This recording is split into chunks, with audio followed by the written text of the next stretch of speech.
Shalom sidang jemaat yang dikasihi oleh Tuhan. Nas pembimbing ibadah kita pagi hari ini terambil dari Ibrani pasal yang ke-13, ayat yang ke-15 dan 16. Demikianlah bunyi firman Tuhan. Sebab itu marilah kita oleh Dia senantiasa mempersembahkan korban syukur kepada Allah, yaitu ucapan bibir yang memuliakan namanya. Dan janganlah kamu lupa berbuat baik dan memberi bantuan. Sebab korban-korban yang demikianlah yang berkenan kepada Allah.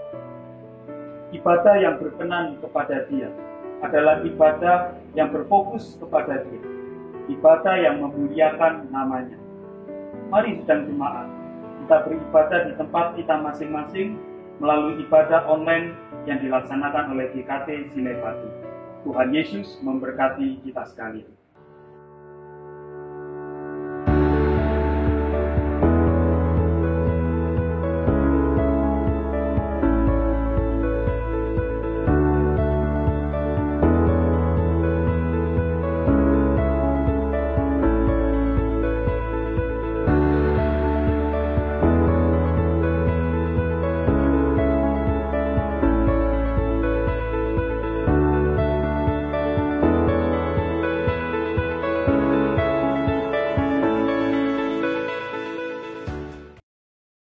Selamat pagi, Bapak Ibu Saudara yang terkasih di dalam Tuhan. Pemazmur berkata, "Ya Allah, Engkaulah Allahku, aku mencari Engkau.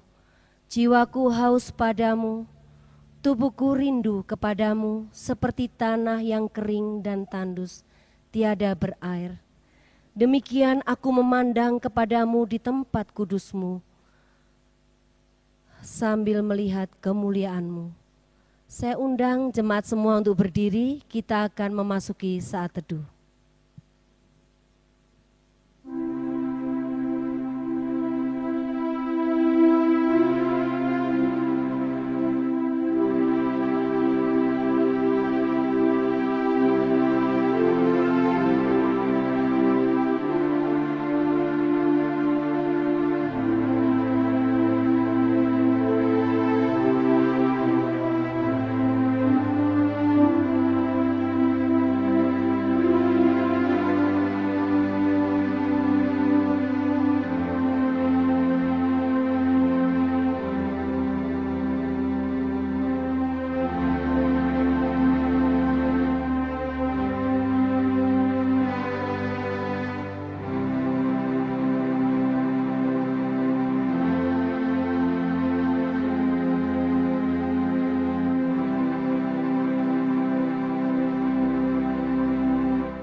Ibadah hari ini kita mulai dengan mengaku bahwa pertolongan kita datangnya dari Allah Bapa, Putra dan Roh Kudus.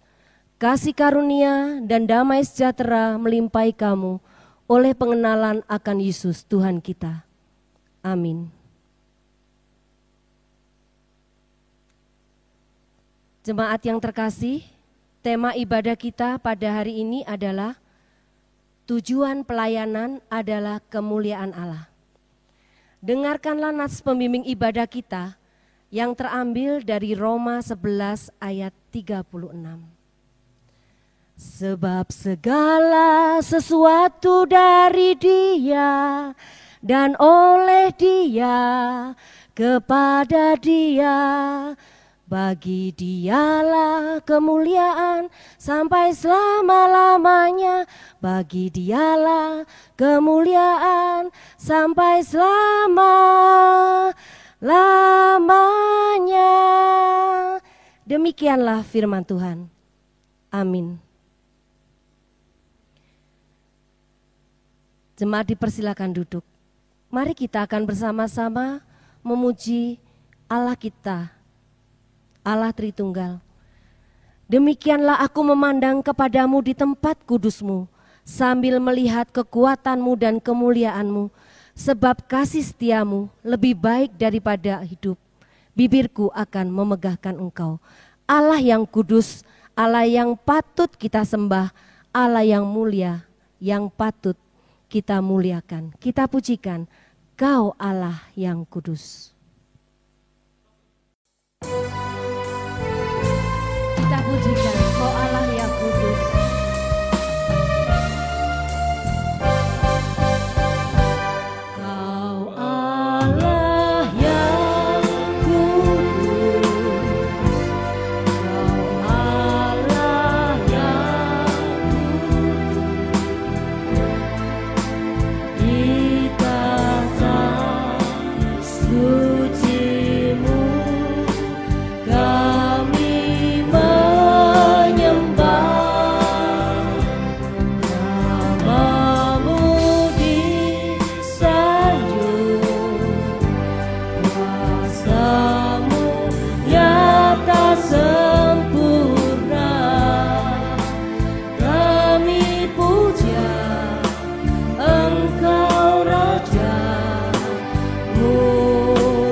Di hadapan Allah yang kudus, kita yakin dan kita tahu bagaimana kita ini.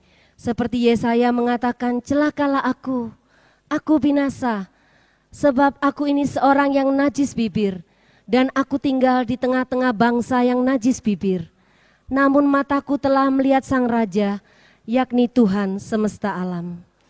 Kita akan bersama-sama mengakui dosa kita, supaya kita layak di hadapannya.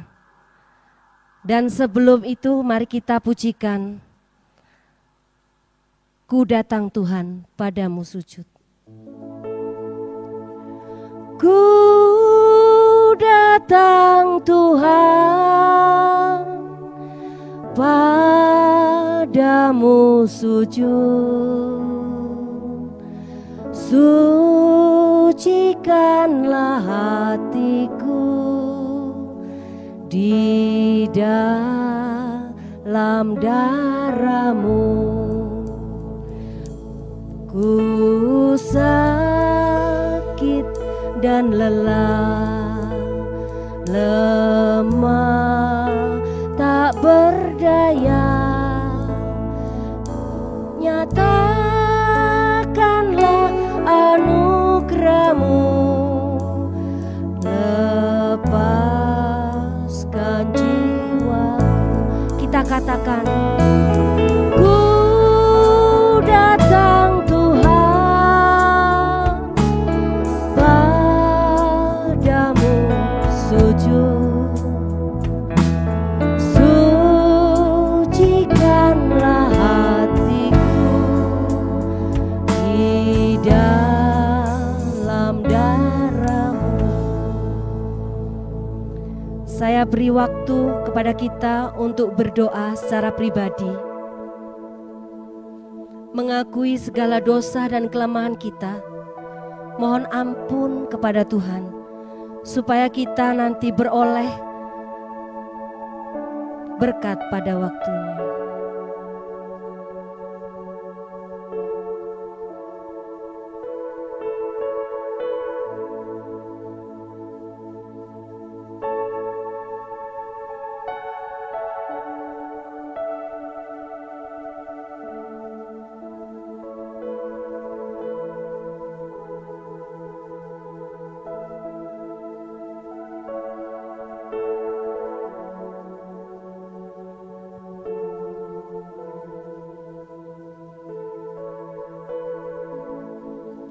Ya Tuhan Allah, Engkau tahu betapa susah dan cemas hatiku karena wabah COVID-19.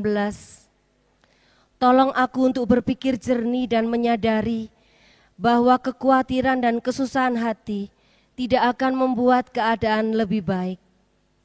Tolong aku untuk percaya sepenuhnya dan melakukan segala sesuatu dalam batas kemampuanku, dan kemudian menyerahkan selebihnya kepadamu. Tolong aku untuk merasa pasti bahwa apapun yang terjadi atas diriku, atas keluargaku, Engkau dapat mengeluarkanku dengan selamat, dan tak ada satu hal pun yang dapat memisahkan aku dari kasih-Mu.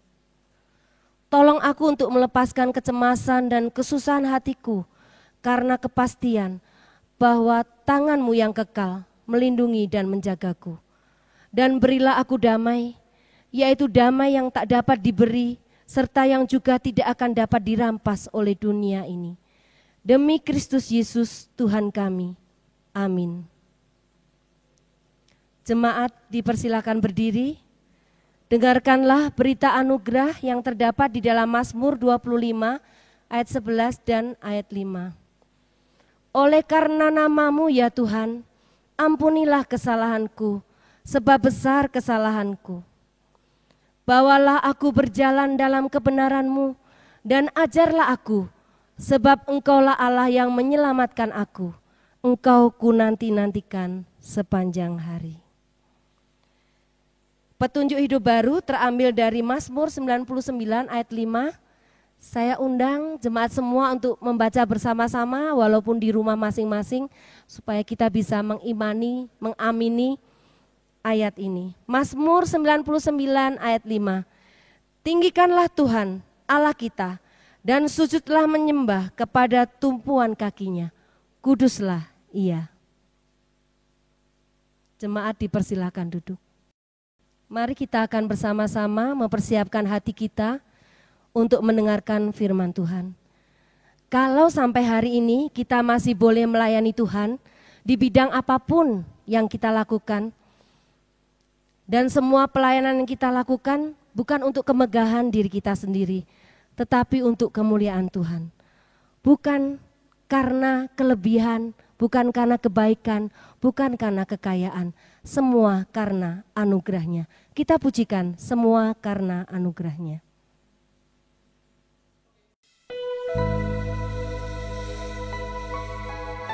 Semua yang kita miliki adalah anugerah Tuhan. Biarlah dipakai untuk kemuliaan nama Tuhan.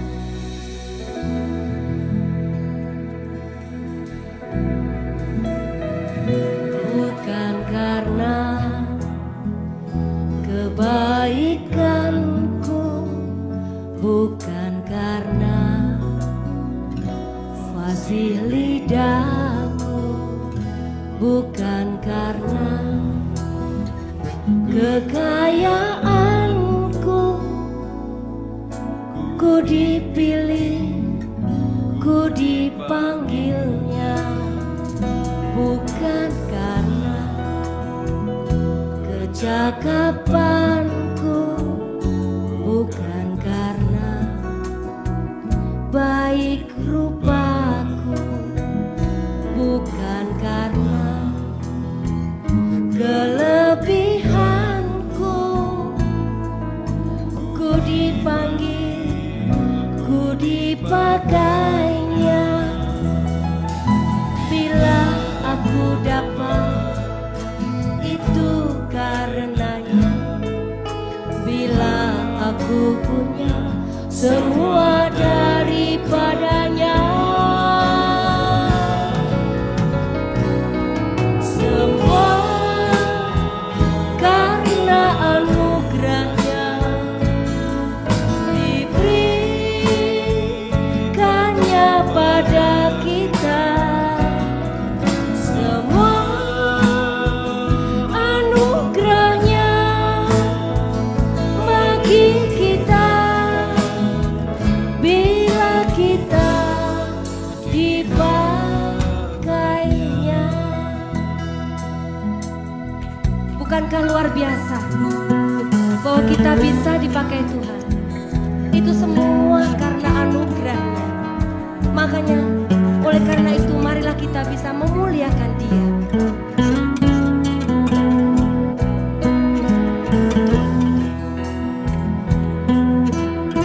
Katakan, bukan karena kebaikanku, bukan karena kekayaan.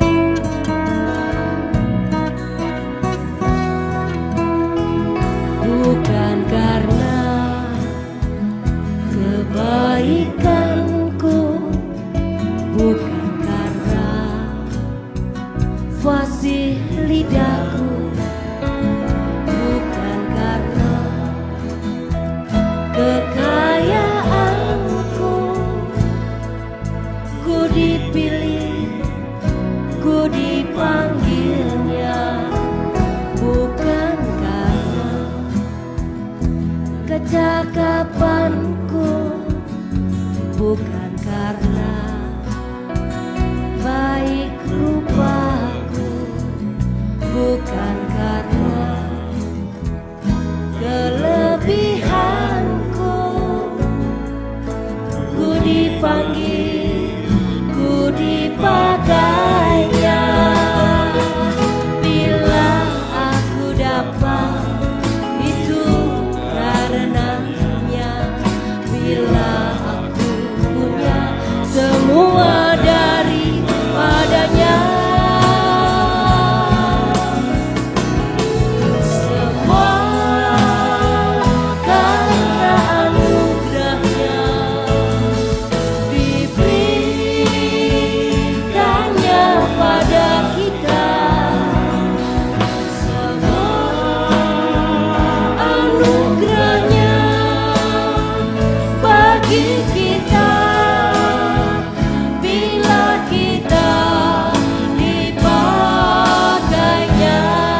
untuk kemuliaan-Nya.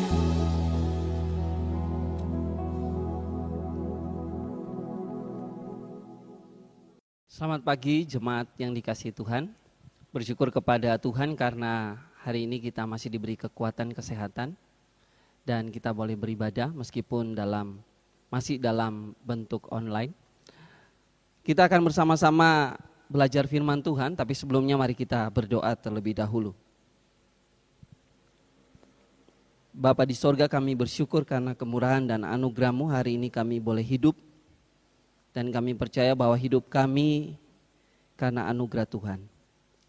Terima kasih untuk pengalaman hidup bersama dengan Tuhan yang boleh kami lewati di saat-saat yang tidak menyenangkan ini.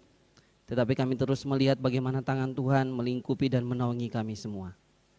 Bapak, sebentar lagi kami akan mendengarkan firman-Mu, Engkau tolong sehingga kami boleh mendengar dengan baik. Bahkan firman-Mu boleh kami lakukan dalam hidup kami. Terima kasih Bapak, ini doa kami dalam nama Yesus kami berdoa. Amin. Jemaat yang terkasih, pembacaan firman Tuhan kita terdapat dalam Roma pasalnya yang ke-11. Di bawah terang tema tujuan pelayanan ialah kemuliaan Allah. Roma pasalnya yang ke-11, saya akan membacakan Roma pasalnya yang ke-11, ayatnya yang ke-33 sampai dengan ayatnya yang ke-36. Roma pasal 11 ayatnya yang ke-33 sampai dengan ayatnya yang ke-36.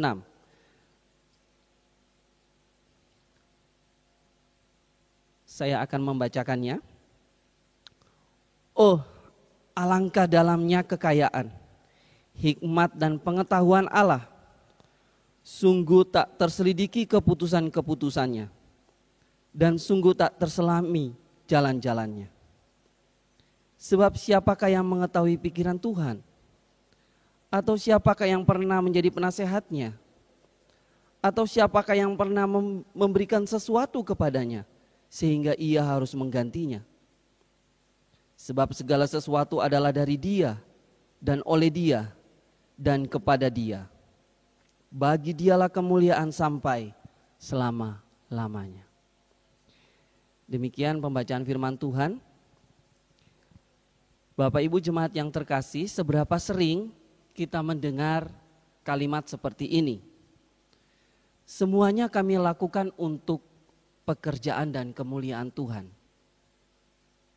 Atau mungkin kita sering berdoa dengan kalimat seperti ini. Tuhan, kiranya Engkau memberkati pelayanan yang kami lakukan. Semuanya untuk hormat dan kemuliaan Tuhan. Saya pikir kita sering mendengar atau bahkan kita sering berucap kalimat tersebut. Yang menjadi pertanyaannya adalah apakah sungguh-sungguh pelayanan atau apapun yang kita lakukan itu untuk kemuliaan Tuhan. Bapak Ibu jemaat yang terkasih, tidak jarang kata atau kalimat untuk kemuliaan Tuhan itu dipakai secara terbalik. Memang pelayanan untuk kemuliaan Tuhan, tetapi ada perasaan-perasaan tertentu muncul ketika kita melayani dan itu membuat kita berbelok dari tujuan untuk kemuliaan Allah menjadi kemuliaan diri sendiri. Pagi hari ini saya mengajak kita untuk melihat dalam diri kita. Sedikit introspeksi dalam diri kita secara pribadi. Kita yang menjadi guru sekolah minggu, apa yang kita rasakan ketika banyak anak yang lebih menyukai kita ketimbang guru-guru sekolah minggu yang lain? Atau mungkin apa yang kita lakukan ketika ada seorang orang tua dari murid kita, murid sekolah minggu kita datang kepada kita dan mengkritik, mengatakan bahwa pelayanan sekolah minggu kita itu tidak sebaik gereja yang lain. Apa yang kita pikirkan dan apa yang kita lakukan? Untuk teman-teman para pengurus Joskom, apa yang engkau lakukan ketika melihat banyak anak muda yang mulai datang ke Joskom karena pelayanan kalian? Entah itu pelayanan melalui connecting group, pelayanan melalui perayaan ulta, a day with Joscom, besuk, atau apapun yang kalian lakukan, itu membuat banyak anak muda kemudian datang ke Joscom. Bagaimana perasaan kalian? Atau bagaimana dengan para majelis? Jika ada jemaat yang memprotes kebijakan atau program pelayanan yang sudah Bapak Ibu majelis atur dengan sedemikian rupa memikirkan keadaan jemaat. Apa yang Bapak Ibu pikirkan? Apa yang Bapak Ibu akan lakukan ketika terjadi hal-hal seperti di atas? Saya mengajak kita untuk melihat dalam diri kita. Saya pikir berbicara tentang pelayanan itu akan memunculkan dua kemungkinan. Yang pertama, rasa bangga karena pelayanan berhasil. Yang kedua, kecewa karena ada orang yang menganggap pelayanan kita tidak berhasil, padahal kita sudah lakukan dengan baik.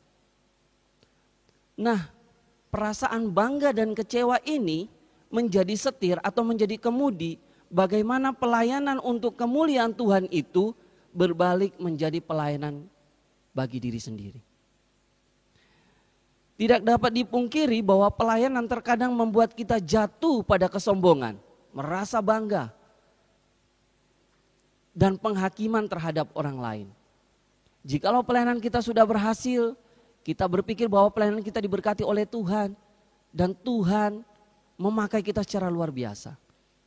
Tidak jarang banyak orang mulai menjadi sombong, bahkan memakai itu untuk menghakimi orang lain. Saya pikir kita sudah melihat hal ini beberapa waktu yang lalu. Heboh di media bagaimana para petinggi-petinggi gereja itu saling serang satu dengan yang lain. Menganggap saya lebih benar, dia salah. Menganggap oh ini benar, yang itu salah. Kita bisa melihat hal itu beberapa waktu yang lalu. Dan ironisnya itu dipertontonkan bukan hanya kepada jemaat gereja, tetapi kepada orang-orang yang belum percaya. Bahaya akan ungkapan kemuliaan Allah, kita lakukan untuk memuliakan Allah, itu bisa menjadi kalimat yang klise dan tidak jelas. Itu menjadi seperti tameng religius yang kita pakai untuk melindungi hal-hal rohani yang kita lakukan. Atau mungkin bahasa yang lebih sederhananya adalah pembenaran diri. Oh enggak, ini saya lakukan, ini kami lakukan untuk kemuliaan Tuhan semata. Nah Bapak Ibu yang terkasih, sehingga sangat bahaya sekali jikalau kita mulai menggunakan setir pelayanan dengan rasa bangga tadi atau rasa kecewa tadi, ini kita pakai dan mulai kita berbelok dari pelayanan untuk memuliakan Allah menjadi pelayanan bagi diri sendiri. Nah kalau kita melihat teks yang sudah kita baca, bagaimana Paulus di dalam surat Roma yang pasalnya yang ke-11 ini, jikalau jemaat mau membaca silakan baca pasalnya yang ke-11 mulai dari ayatnya yang ke-11 itu sampai dengan ayatnya yang ke-36. Paulus menuliskan dengan sangat baik argumen-argumen ia, sehingga pada satu titik dia menutup argumen itu dengan sangat-sangat baik. Kita bisa melihat bagaimana pelayanan yang benar-benar meluruskan pandangannya hanya untuk kemuliaan Tuhan, kemuliaan Allah semata. Nah, bagaimana kita menjadi pelayan yang pada akhirnya kita bisa menjadi pelayan yang lurus, yang kita tahu bahwa tujuan pelayanan kita adalah untuk kemuliaan Allah. Setidaknya ada 3 kesadaran yang perlu kita pahami bersama. Yang pertama, kita menyadari kebesaran Tuhan. Di ayatnya yang ke-33 berkata, oh alangkah dalamnya kekayaan, hikmat dan pengetahuan Allah. Sungguh tak terselidiki keputusan-keputusannya, dan sungguh tak terselami jalan-jalannya.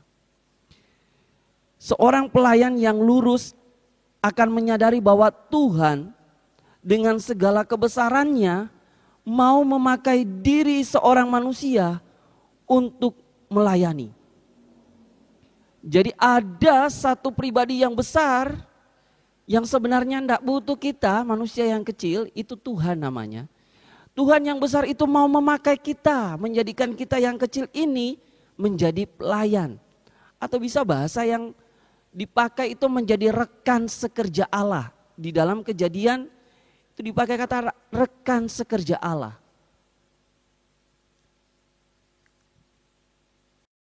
Seorang pelayan yang lurus, dia akan menyadari dirinya ini adalah makhluk yang kecil.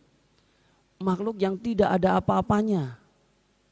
Tetapi makhluk yang kecil ini dipakai oleh Tuhan yang besar. Kalau dalam konteks pelayanan Paulus di sini, Paulus menyadari dengan pikiran yang logis bahwa Allah yang besar itu memakai dirinya, manusia yang lemah dan terbatas, untuk menjadi rekan sekerja Allah dalam memberitakan Injil kepada orang lain. Baik kepada orang Israel maupun kepada mereka yang bukan Israel. Bapak Ibu yang terkasih, kesadaran akan kebesaran Tuhan ini perlu ada dalam diri kita. Sehingga menjadikan kita sebagai pelayan-pelayan yang lurus, yang tahu bahwa tujuan pelayan kita adalah untuk kemuliaan Tuhan. Bagaimana dengan kita? Apakah pelayanan yang kita lakukan sudah didasari dengan kesadaran bahwa kita manusia yang kecil dipakai oleh Tuhan yang besar? Apakah pelayanan kita didasari dengan kesadaran bahwa Tuhan yang besar itu memampukan kita untuk melayani Dia? Tidak jarang malah sebaliknya, bukan? Kita malah berpikir bahwa pelayanan ini berhasil itu karena kita. Banyak orang yang percaya kepada Tuhan, banyak jiwa yang dimenangkan. Itu bukan karena kebesaran Tuhan, tapi karena apa? Karena kita. Kalau tidak ada saya, maka tidak akan ada gereja di sini. Terbalik pikirannya, kita yang besar, bukan Tuhan. Jemaat yang terkasih, pagi hari ini saya mau mengajak kita, mari kita kembali berpikir dan menyadari bahwa pelayanan ini adalah pemberian Tuhan. Dia Allah yang besar, memakai kita manusia yang lemah yang kecil ini untuk menjadi rekan sekerjanya. Yang kedua, menyadari penerimaan Tuhan. Kalau saya bisa katakan menyadari anugerah Tuhan. Ayatnya yang ke-34 dan 35 di sana dikatakan, sebab siapakah yang mengetahui pikiran Tuhan? Siapakah yang pernah menjadi penasehatnya? Atau siapakah yang pernah memberikan sesuatu kepadanya sehingga ia harus menggantikannya? Tidak ada orang yang bisa melampaui Tuhan, tidak ada. Tuhan tidak bisa dilampaui. Tidak ada satu manusia ini yang bisa lebih tinggi daripada Tuhan. Itu fakta dan itu sudah tidak bisa terbantahkan. Tetapi ada satu hal yang unik dan menarik bagi orang Kristen. Allah yang tidak bisa dilampaui itu, Allah yang besar itu, yang tidak bisa kita lebih tinggi dari Dia, Allah yang tidak terlampaui itu mau datang dan menerima kita. Mau datang dan memberikan anugerahnya kepada kita. Seorang pelayanan yang lurus, dia akan menyadari bahwa Tuhanlah yang menerima dia untuk ambil bagian dalam pelayanannya. Kalau kita lihat tokoh-tokoh Alkitab, bagaimana mereka mempertahankan iman mereka, bahkan membuktikan bahwa iman mereka menyelamatkan mereka, terlebih dahulu didasari dengan kesadaran bahwa Tuhan menerima mereka. Sebagai salah satu contoh misalnya Daud. Daud tidak serta-merta dengan rasa sombongnya melampaui Tuhan, dia datang kepada Goliat dan berkata kepada Goliat, "Goliat, kau akan kukalahkan." Tidak demikian. Tetapi karena kesadaran penuh bahwa dia diterima oleh Tuhan,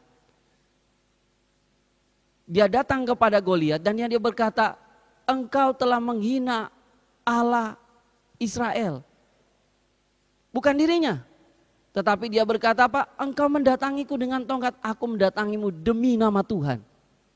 Dia tahu bahwa ada Tuhan yang sudah menerima dia. Dan Tuhan yang menerima dia itu akan memakai dia untuk menjadi alatnya. Jemaat yang terkasih, Sadrak, Mesak, dan Abednego diperhadapkan dengan sebuah keputusan bahwa mereka menyembah, kalau tidak mati di perapian. Tetapi dengan lantang mereka mengatakan, meskipun kami harus mati, kami tidak akan mengingkari iman kami kepada Allah Yahweh, Allah Israel. Mereka sadar bahwa ada Tuhan yang menerima mereka. Kesadaran bahwa kita diterima oleh Tuhan, ini akan membuat kita lurus pandangan kita bahwa pelayanan yang kita lakukan itu untuk kemuliaan Tuhan. Bapak Ibu yang terkasih, bagaimana dengan kita? Apakah kita sudah, ketika kita melayani, apakah kita sudah memahami benar bahwa kita ini diterima oleh Tuhan? Penerimaan Tuhan sungguh luar biasa. Jikalau kita menjadi orang-orang yang mengerti akan penerimaan Tuhan, mengerti akan anugerahnya, semua karena anugerahnya diberi oleh Dia bagi kita, maka saya bisa pastikan tidak akan ada kesombongan dalam diri kita. Karena toh kita ini alat yang diterima, yang diambil. Bukan sesuatu yang bisa muncul dengan sendirinya dan berkata saya bisa melakukan tanpa Tuhan. Bukan demikian.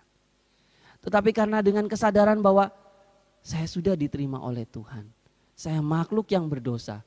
Tetapi Tuhan mau datang dan merangkul saya. Dia mau menebus saya. Dan memperbaharui saya menjadi manusia yang baru. Setelah menjadi manusia yang baru, saya mau dipakai oleh Tuhan untuk menjadi pelayannya. Dari hal ini pasti tidak akan ada yang namanya kesombongan. Tidak akan ada kesombongan. Bahkan ketika kita melihat dan memandang bagaimana Tuhan menerima kita, maka tidak akan ada yang namanya sakit hati ketika pelayanan kita dicela, dikritik, dikata-katain tidak baik. Tidak ada rasa sakit hati, tidak ada. Apalagi dendam. Tidak ada, saya pikir demikian. Kenapa? Karena kita memandang kepada Allah yang sudah menerima kita. Nah Bapak Ibu jemaat yang terkasih, mari kita menyadari bahwa pelayanan kita ini karena Tuhan sudah menerima kita lebih dulu. Tuhan sudah memberi anugerahnya terlebih dahulu bagi kita. Yang ketiga pada ayatnya yang ke-36. Sebab segala sesuatu adalah dari Dia dan oleh Dia dan kepada Dia. Bagi Dialah kemuliaan sampai selama-lamanya. Yang ketiga, menyadari Allah sebagai satu-satunya tujuan kita. Bukan yang lain. Allah sebagai satu-satunya tujuan kita. Jemaat yang terkasih, kalimat di ayat yang ke-36 ini menjadi penutup yang sangat baik dari Paulus. Kalau saya bacakan, sebab segala sesuatu adalah dari Dia. Kalau menggunakan bahasa aslinya itu bisa diterjemahkan segala sesuatu berasal dari Dia itu memakai kata sebab segala sesuatu adalah dari Dia itu memakai kata segala sesuatu keluar dari Dia. Keluar dari Dia, keluar dari Allah berarti Allah adalah sumber segala yang telah diciptakan. Segala sesuatu adalah dari Dia. Segala sesuatu itu keluar dari Dia. Berarti Allah adalah sumber dari segala yang diciptakan. Dilanjutkan, segala sesuatu adalah dari Dia dan oleh Dia. Kata oleh Dia itu berarti bisa dikatakan dalam teks aslinya segala sesuatu itu terjadi melalui Dia. Yang berarti bahwa Allah adalah agen sekaligus guide kita di dalam segala sesuatu yang kita lakukan. Dan yang terakhir ditutup dan kepada Dia. Kata kepada Dia berarti bahwa Allah adalah tujuan akhir dari keberadaan segala sesuatu. Yang pertama, Dia sumber segala sesuatu yang diciptakan. Yang kedua, Dia adalah guide, penuntun hidup dari segala sesuatu yang sudah diciptakan. Yang terakhir, tujuannya satu-satunya akhirnya itu berujung pada Dia, pada Allah sendiri. Dan ditutup, bagi Dialah kemuliaan sampai selama-lamanya. Sehingga dapat kita simpulkan bahwa pelayanan itu tanpa ada manusia pun tidak masalah. Enggak ada manusia pun enggak masalah. Karena apa? Toh semuanya dari Allah. Tapi justru terkadang kita berbalik membelokkan setir itu. Kita berkata kalau tanpa saya maka pelayanan ini tidak akan berjalan. Tanpa saya maka program gereja ini tidak akan bisa berjalan. Bagaimana kita yang adalah ciptaan, kita mulai mengambil alih. Tujuannya harusnya Tuhan, kita malah mengambil alih menjadi diri kita. Sangat ironis sekali. Bapak Ibu yang terkasih, kita lupa bahwa segala sesuatu itu keluar dari Dia, terjadi melalui Dia dan hanya kepada Dia. Kalau kita menyadari bahwa tujuan akhir kita adalah Tuhan, maka pelayanan kita tidak akan neko-neko. Pelayanan kita akan lurus dan akan berpusat kepada Dia. Karena kita sudah tahu semuanya dari Dia, asalnya dari Dia. Hidup kita pun Dia. Bahkan tujuan akhir nanti kita pun mati tetap Dia. Jemaat yang terkasih, mari kita menyadari. Sebagai seorang pelayan yang lurus, maka kita menyadari bahwa satu-satunya tujuan kita itu kepada Tuhan.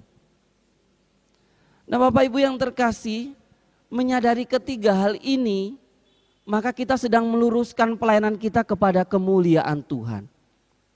Tidak akan ada kesombongan ketika pelayanan kita berhasil, toh Tuhan yang mengerjakan juga. Tidak akan ada sakit hati, bahkan dendam ketika pelayanan kita dicela. Karena apa? Karena tujuan kita Tuhan. Tujuan kita bukan memuaskan manusia, tujuan kita untuk Tuhan.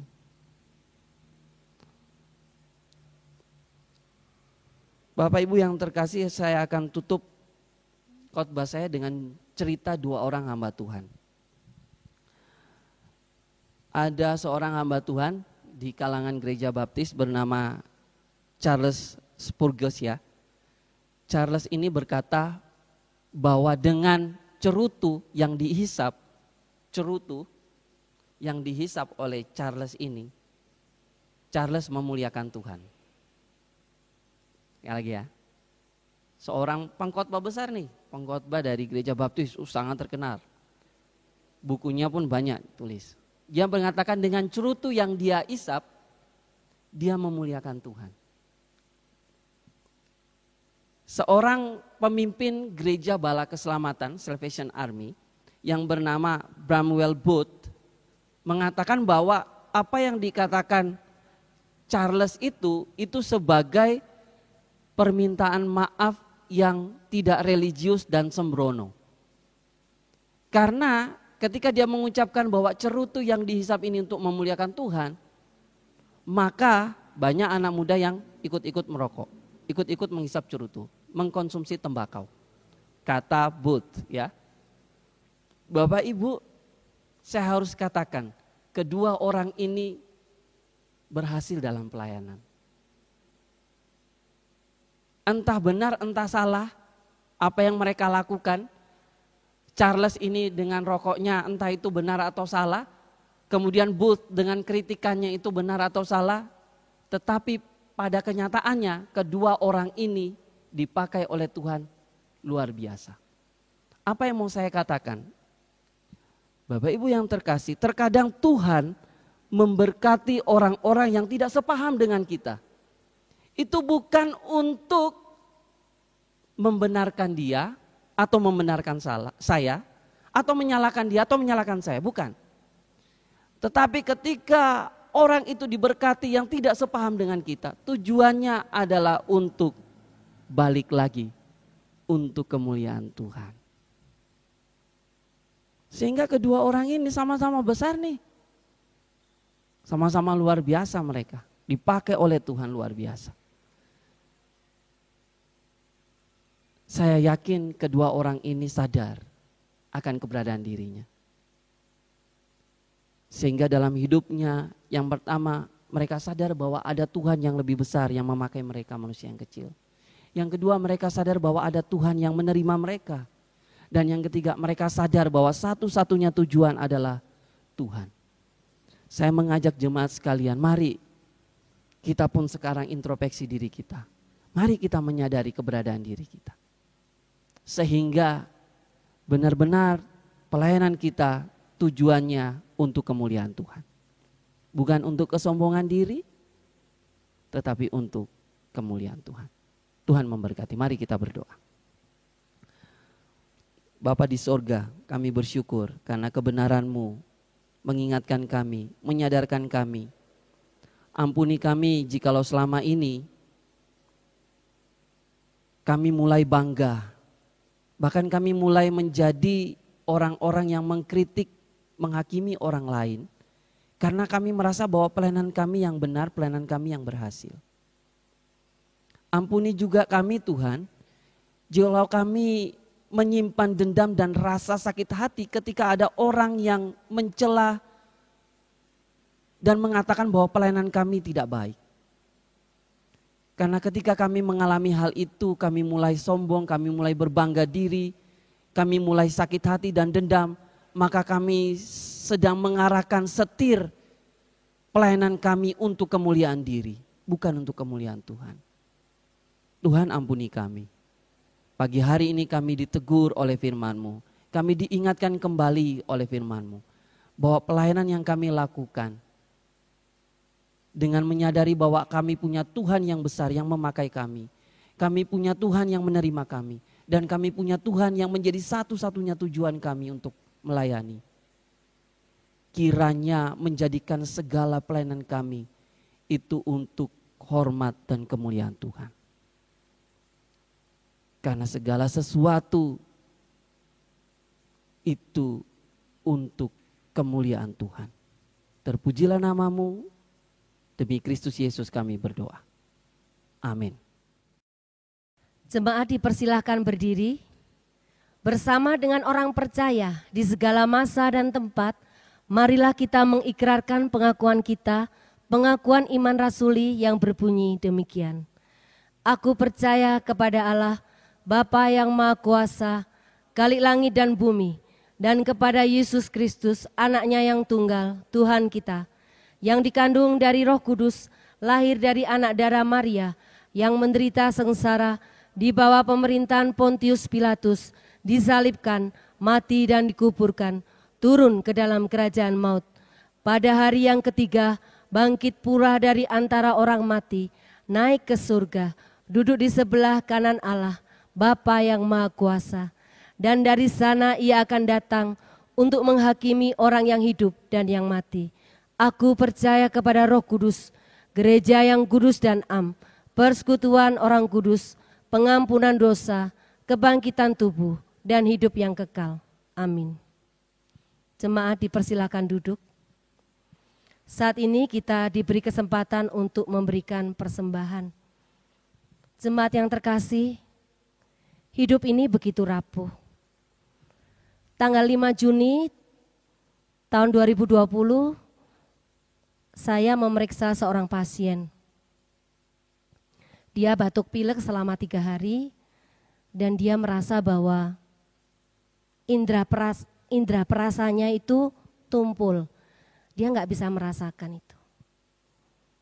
Saya memberi obat dan saya mengatakan bahwa kita lihat 3 hari, tetapi saya khawatir karena ini wabah COVID, jadi kemungkinan COVID kalau bisa rapid test. Saya tidak ketemu dengan orangnya, tapi tanggal 11 ada rapid test untuk tenaga kesehatan di Pemkot.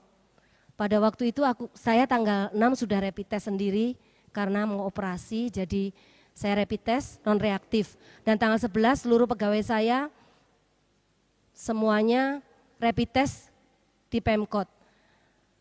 Tanggal 11. Tanggal 15 saya mendapat SMS, pasiennya Dokter Mega yang tanggal 5 Juni datang itu positif, swab positif. Jadi ternyata pada tanggal 11 dia di rapid positif, reaktif, terus dia dilakukan swab dan tanggal 15 hasilnya keluar. Bapak Ibu Saudara, tanggal 11 semua pegawai saya sudah rapid. Tapi tanggal 15 karena ada pasien yang swab positif, kami harus rapid lagi seminggu kemudian, rapid semua. Sepanjang minggu itu saya menunggu tes yang berikutnya, saya memikirkan, saya merasa cemas. Bagaimana kalau sampai positif atau reaktif? Karena itu berhubungan dengan pekerjaan, berhubungan dengan keluarga, siapa orang-orang yang ketemu dengan saya, akan di tracing. Dan itu kalau positif itu entah konsekuensinya begitu banyak hal. Saya cemas. Betapa hidup itu seperti itu, saudara. Akhirnya tanggal 19 kami semua rapid test dan negatif. Tapi ini akan terus-menerus berlangsung seperti itu. Ada orang pagi ini hanya masuk ke rumah sakit hanya 3 hari, kebetulan teman. 3 hari hanya sakit lambung, setelah itu hari keempat ada sesak sedikit.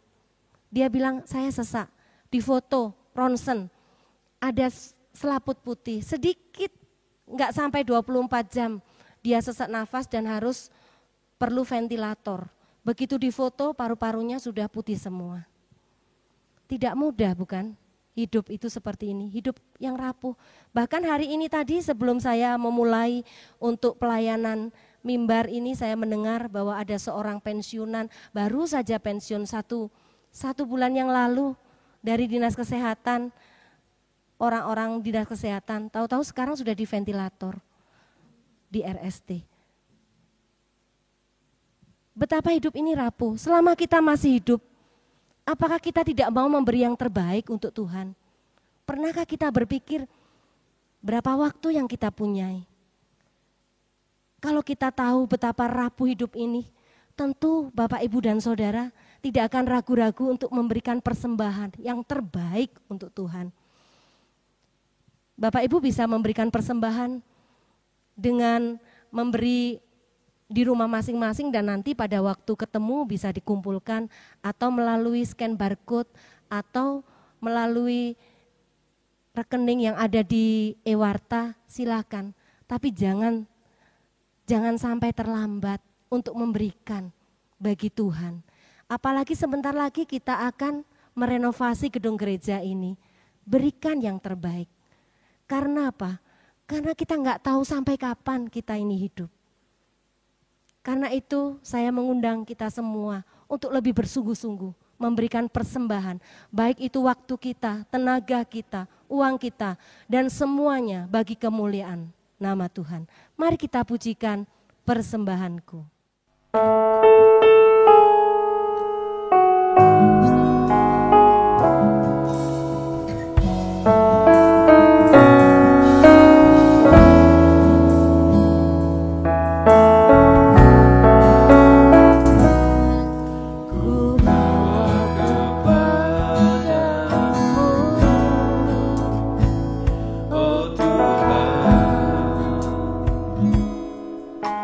Persembahanku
Mari kita bawa persembahan kita kepada Tuhan.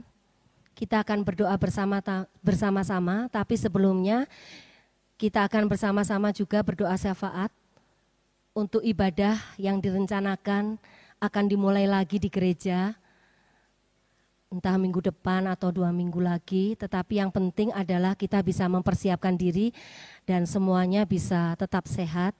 Kita berdoa untuk rencana renovasi gereja karena sudah pasti ini, sudah ada gambarnya. Dan kita juga berdoa untuk pentabisan Evangelis Yosua sebagai pendeta GKT. Kita akan berdoa bersama-sama sambil bersuara di rumah masing-masing. Saya akan memimpin dan saya akan tutup di dalam doa persembahan. Mari kita berdoa bersama. Bapa yang di surga, kami mengucap syukur karena tiba waktunya bagi kami untuk kembali bertemu di dalam ibadah yang sesungguhnya. Biarlah Tuhan, Engkau sendiri yang mengatur segala sesuatunya, tetap memberikan kesehatan kepada kami semua, sehingga kami boleh bertemu walaupun kami mungkin tidak bersalaman, bertemu walaupun mungkin kami tidak bisa berpelukan, ataupun kami harus menyesuaikan dengan protokol yang ada, dengan memakai masker ataupun yang lain. Tapi biarlah itu tidak mengurangi rasa sukacita kami karena kami boleh beribadah. Biarlah Tuhan memberkati dan menolong. Tuhan, kami juga berdoa untuk rencana renovasi gereja. Allah kami adalah Allah yang luar biasa dan Allah yang murah hati. Biarlah Tuhan memberkati seluruh jemaat ini untuk boleh bekerja dengan sebaik-baiknya dan boleh memberikan persembahan bagi renovasi gereja yang terbaik. Kami yakin dan percaya tidak ada yang mustahil. Tuhan memberikan roh kemurahan hati kepada setiap orang yang boleh kami sharingkan tentang renovasi gereja. Dan kami juga berdoa untuk rencana pentabisan Evangelis Yosua menjadi pendeta. Kami yakin dan percaya sesuai dengan waktu Tuhan yang indah, dan kami yakin bahwa Evangelis Yosua akan Tuhan pakai dengan lebih lagi. Tuhan memberkati persiapannya, Tuhan tolong majelis yang mengatur segala sesuatunya. Dan yang terakhir kami menyerahkan persembahan kami, baik di rumah masing-masing maupun yang sudah scan barcode maupun yang sudah memberikan melalui rekening. Tuhan, Engkau mengerti kebutuhan di gereja ini, menghadapi begitu banyak hal yang membuat kami tidak boleh bersama-sama secara bukan daring ini berbulan-bulan, sehingga membuat keuangan gereja juga pas-pasan. Tapi kami yakin dan percaya Allah yang murah hati juga memberikan pertolongan kepada seluruh jemaat untuk mengingat pelayanan di tempat ini. Berkati para majelis yang mengelolanya, Tuhan memberikan hikmat dan menyerahkan persembahan ini hanya di dalam nama Tuhan kami Yesus Kristus, Juru Selamat kami yang hidup. Amin. Kita akan mengakhiri ibadah kita dengan pujian segala puji bagi Tuhan, dan berkat serta pengutusan akan disampaikan oleh Bapak Dedi Repi. Lalu ditutup dengan pujian amin.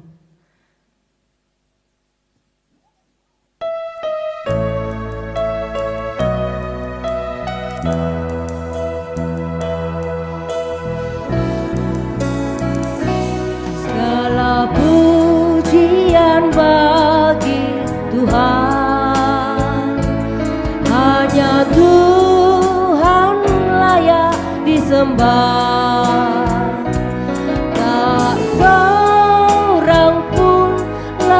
Megahkan diri, kemuliaan hanyalah kepada Tuhan, segala pujian bagi Tuhan,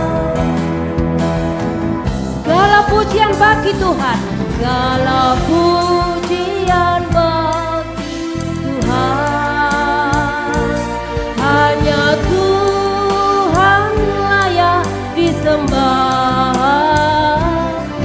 tak seorang pun layak megahkan diri, kemuliaan hanyalah kepada Tuhan, segala puji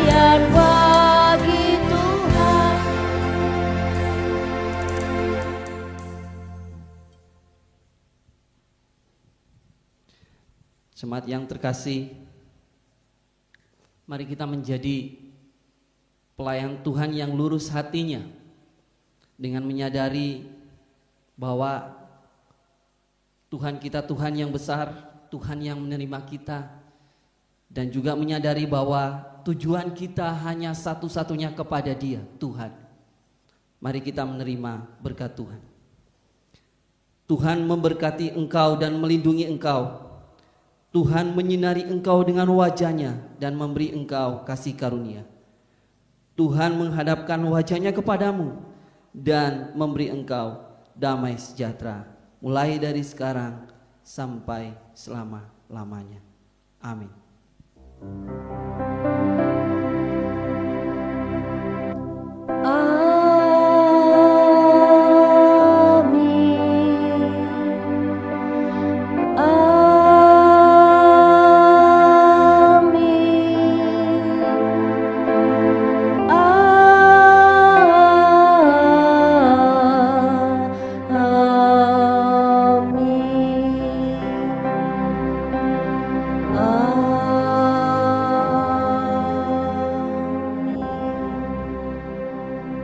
Ibadah kita pagi hari ini selesai. Jemaat dipersilakan duduk dan mengambil saat teduh.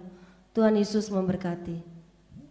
Dan ada pengumuman bagi kita semua, pengumuman gembira bahwa mulai minggu depan tanggal 19 Juli akan diadakan ibadah kembali di gereja.